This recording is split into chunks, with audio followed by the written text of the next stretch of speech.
Hello everyone, সবাই কেমন আছো? আশা করি সবাই খুব ভালো আছো। আমিও কিন্তু খুবই ভালো আছি। তো মিহু ব্লগে তোমাদের সবাইকে অনেক ওয়েলকাম, অনেক অনেক ভালোবাসা। তো এখন থেকে আমি ভিডিওটা স্টার্ট করছি, তুমি ভিডিওটা দেখতে থাকো আর আমার সঙ্গে থাকো। তো আজকে সকাল থেকে আমি ভিডিওটা স্টার্ট করিনি, কারণ আজকে সকালবেলা মিহু তো একবার ঘুম থেকে উঠে আবার তো একটা ঘুম দেয়, বাট আজকে ওই ঘুমটা দেয়নি, তো জেগেছিল। আজকে আমার কোনো কাজই হয়নি। তো আজ সকাল থেকে আমি রান্নাও করিনি। তো চা আর মুড়ি খেয়েছিলাম, মুড়ি মেখেছিলাম। আর জোর পায়ে না কি কামড় দিয়েছে কি যেন, সেটাই তোমাদের দেখাচ্ছিলাম। কামড় দিয়েছে না গোটা উঠেছে এটাই বুঝতে পারছি না। তো ভাবলাম তাহলে এখন ম্যাসাজ করছি, তো এখন থেকে ভিডিওটা স্টার্ট করি। আর এই যে ওর না অয়েল ম্যাসাজটাও করছি। এখন কিন্তু 10:30টার কাছাকাছি বাজে। আমি বাবাকে ফোন করেছি আজকে, তো বলছি তুমি একটু ঘুরে যাও, এসে অনেকদিন আসবো। বলছে না এখন আসবো না, কদিন পরে আসবো। তো আমি বললাম না, তুমি তো সেই মা গেছে সেদিন এসেছিলে, আর তো আসোনি। তো 1 মাস হয়ে গেল, তো আজ আসো একটু ঘুরে যাও। তো বললো ঠিক আছে, একটু পরে বেরোচ্ছি। তো সেটাও মাথায় আছে যে বাবা আসবে, তাহলে রান্না বান্না করতে হবে। এর জন্য তাড়াহুড়ো করে রান্নাও করছি, সব কাজ করছি। এমনি সব কাজ হয়ে গেছে, আমার চানও কিন্তু হয়ে গেছে সকাল সকাল। তখন দেখো মেহু কিন্তু অয়েল ম্যাসাজ করছে। কি হাসি দেখেছো মেয়ের? আমার পাপার সামনে দিয়ে ওর সাথে কথা বলছে আর ও হাসছিল। আর এই যে ও কিন্তু এইভাবে না থাকতেই চায় না, ওকে ওইভাবে আমি অয়েল ম্যাসাজ করতেই পারি না। তো এই দেখো অয়েল ম্যাসাজটা করছে। আর না, যে তেলটা তোমরা দেখতে পাচ্ছ গাইস, ওই তেলটা না আমার খুবই উপকার করেছে। কারণ ওর কদিন আগে এতটাই চুল উঠছিল, আমি ওর মাথায় হাত দিলে আমার হাত পুরো চুলে চুলে ভর্তি হয়ে যেত। বাট এই তেলটা মাখার পর না আমি দেখছি যে ওর চুল পড়ছেই না বলতে গেলে। কারণ ওকে যখন আমি গামছাটা দিয়ে যখন মাথাটা মোছাই, গামছায় চুল আগে লেগে থাকতো, বাট এখন লেগে থাকছে না। তারপরে যে হাত দিয়ে চুল এই যে মাথাটি এরকম করলাম, তেলটা মাখালাম, দেখো আমার হাতে কিন্তু চুলটা লাগেনি। আর এই দেখো রান্নাঘরে চলেও আসলাম। আর সব মাংস ম্যারিনেট করে নিচ্ছি। আগে তোমার দাদাভাইকে বলেছিলাম যে মশলাটা করে দিতে মিক্সিতে, তো করে দিয়েছে। আর এদিকে দেখো মাংসটা ম্যারিনেট করছি, আর খুব তাড়াতাড়ি। আর এই যে দেখো পুঁই শাকটা ভাজা শুরু করেছে, আর এদিকটা মাছ ভাজছি। আর মাছ ভাজা হয়ে গেলে কিন্তু মাংসটা ওই কড়াইতে বসিয়ে দেবো। কাজে কেমনভাবে কাজ করেছি তো আমিই জানি। আর আজকে জানেন তো গাইস কী হয়েছে, মেয়েও কিন্তু এরকম করে না। ও অচেনা লোক দেখলে ও এমন হাসে, ভাবে কি কত দিন না তাকে চেনে।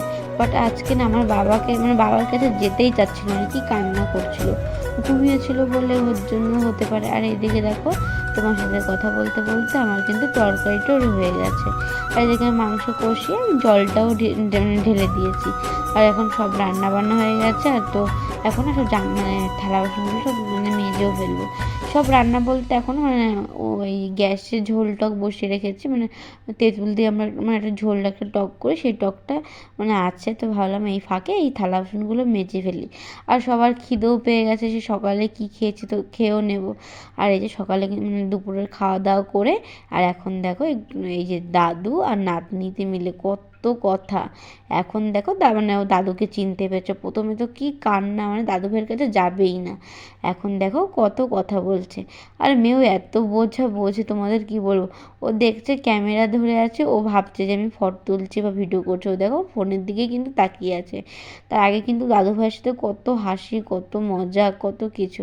আর আমার বাবাও না এই যে পুরো 1 মাস পর কিন্তু আসলো, 1 মাস পর তার নাতিকে দেখতে পেলো। বাবাও খুব খুশি কিন্তু। আর দেখো বাবা কিন্তু লস্যি এনেছিল, তো সেটাই খাবো। আর আমার যা মনে হয় গাইস, এই লস্যিটা খেয়ে না আমার পুরো ঠান্ডাটা লেগে গেছে। লস্যিটা এনে ফ্রিজে রাখা হয়েছিল, তো এখন খেয়ে দিয়ে 1 ঘন্টা পরে এই লস্যিটা খাচ্ছি। আর বাবা তো এসে সেই 12:30টার সময়। তো এই দেখো মেহু না আমার কোলে আসবে বলে কেমন করছিল, তো মেহুকে কোলে নিলাম। ও না ওই গ্লাসটা দেখছে সাদা কালারের গ্লাস, আর আমরা মুখে দিচ্ছি। ও ভাবছে কি না কি, এর জন্য ও ধরার জন্য কেমন করছিল। ও তো কিছুই খেতে চায় না, বাট ধরবে বলে ওরকম করছে। আর যে দেখো তোমার দাদাভাইও খেয়ে নিচ্ছে। তো আমি বললাম আমাকে ফোনটা দাও, আমিও তোমাকে ভিডিওটা করে দিই। তো এই যে দেখো আমি ওই যে খেয়ে নিচ্ছি। আর ওকে না ও এরকম করছিল বলে না আমিও না অল্প একটু ওর ঠোঁটে ছোঁয়ানোর পর না ও না একটু চুষলো, যেরকম দুধটা যেরকম টান দেয়, ও আঙুলটা না এরকম টান দিল। তা আমি আরেকবার দিতে গেলাম, তাও না মহারানী গ্লাস নিতে হবে। ওর পাপা গ্লাস দেখাচ্ছে, গ্লাসটাও দেখছে, গ্লাসটা নেবে তাই। আর এই যে দেখো পাপা টাকা মুখে দেবে না। দাও দাও টাকা দাও দাও।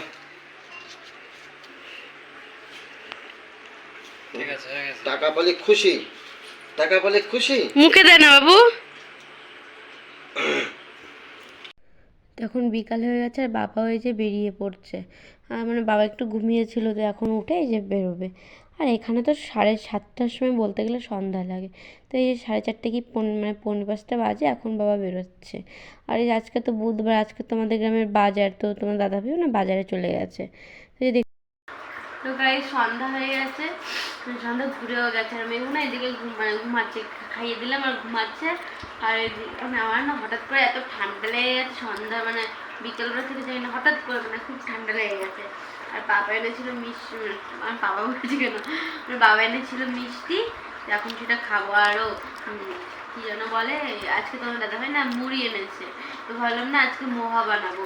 মা মানে আমরা যখন কলকাতা থেকে মানে এখানে এসেছিলাম তখন মা না আখের গুড় এনেছিল নাড়ু বানাবে, তাই তা সেটা নাড়ু বানানো হয়েছিল না, তো ভাবছি ওই গুড়টা আছে ওটা দিয়েই মানে বানাবো, মোহা বানাবো। আর তিল ছিল, মা তিলও এনেছিল, তিলের নাড়ু বানাবে। তো আজকে ফার্স্ট টাইম তিলের নাড়ু ট্রাই করবো। আর মোয়াটা আগে করেছি, তো আজকে মোয়া আর তিলের নাড়ু করবো।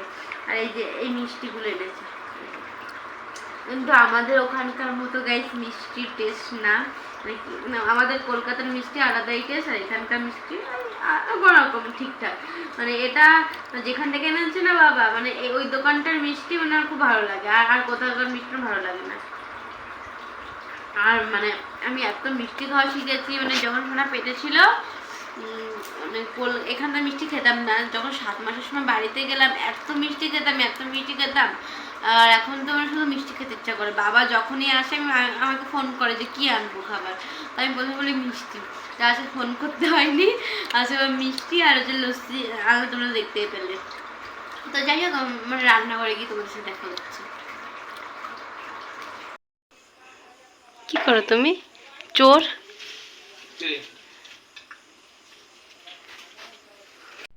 এই যে এখন না গুড় আর জল মানে প্রথমে জল দিয়েছি, তারপর গুড়টা দিয়েছি, পাক দিয়ে নেব।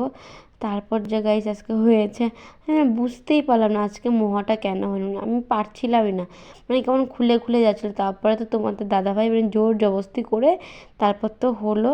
আমি কিন্তু আমার শাশুড়ি মা আমি কিন্তু ভালো মানে একদিন তো করেছি, বাট আজকে কি হলো ভগবানই জানে। তো আমি শাশুড়ি মার কাছে ফোনও করেছিলাম যে কী করে কী করবো, আমি তো ওটাই মানে ওইভাবেই করেছি, বাট কী হলো ভগবান জানে। তো এই যে দেখো তোমার দাদাভাই কিন্তু মানে আমি কিন্তু সব পাক টাক দিয়েছি, তোমার দাদাভাই করছে। তারপরে তিলের নাড়ুটা এবার বানাবো। এটা কিন্তু হয়েছিল, এটা বলবো না হয়নি, এটা সুন্দর হয়েছিল। মানে ওটা আগে ট্রাই করেছি মোয়াটা, বাট এটা হয়নি। আর এটা কিন্তু ফার্স্টবার ট্রাই করলাম, এটা কিন্তু একবারেই হয়ে গেল। আর এই নাচ করছি আর কিন্তু ওটা পাক দিচ্ছি। ও তার মাঝখানে কিন্তু মেয়ে উঠে গেছিলো, মেয়েকে দুধ খাইয়ে তারপর কিন্তু আবার চলে আসলাম। আর এই যে দেখো মানে নাড়ু বানাচ্ছি আর নাচ করতে এত গরম, আর আমার হাত তো পুড়েই গেছে। মানে হাত তোমার দাদাভাই বারবার বলছিল যে এটা একটু শক্ত তারপরে তুমি করো। আর নরম ছিল, যখনই মানে নাড়ু বানিয়ে বানিয়ে রাখছি পুরো কিন্তু মানে থেবড়ে যাচ্ছিলো, গোল আর হচ্ছিল না। মানে গোলই বানাচ্ছিলাম, বাট দেখো কেমন হয়ে গেছে তোমরাই দেখো। আর এই যে মানে এত হাত তো পুরো মানে কেমন হচ্ছিলো। আর জানো তো গাইস আমার কিন্তু নারকেলের নাড়ুর থেকে কিন্তু এই নাড়ুটাই কিন্তু সব মানে তিলের নাড়ুটাই কিন্তু খুব ভালো লাগে। আর এই দেখো আমার কিন্তু অনেকগুলোই নাড়ু হয়ে গেছে দেখতে দেখতে। আর এই দেখো কত নাড়ু হয়েছে। আর তোমাদের কি বলবো গাইস আমার না পুরো হাতটা কিন্তু পুড়ে গেছে, মানে হাতের যে আঙুলের যে আগাগুলো পুরো ঠোসা ঠোসা পড়ে গেছে, এখনও ব্যথা করছে, যে আমি যে এডিট করছি আমার কিন্তু এখনও ব্যথা করছে। তো যাই হোক বন্ধুরা, ভিডিওটা ভালো লাগলে লাইক কমেন্ট শেয়ার করে দিও, সাবস্ক্রাইব করে দিও। তো কালকে নতুন একটা ভিডিও নিয়ে তোমাদের সাথে দেখা হচ্ছে। সুস্থ থেকো, ভালো থেকো, বাই বাই, গুড নাইট।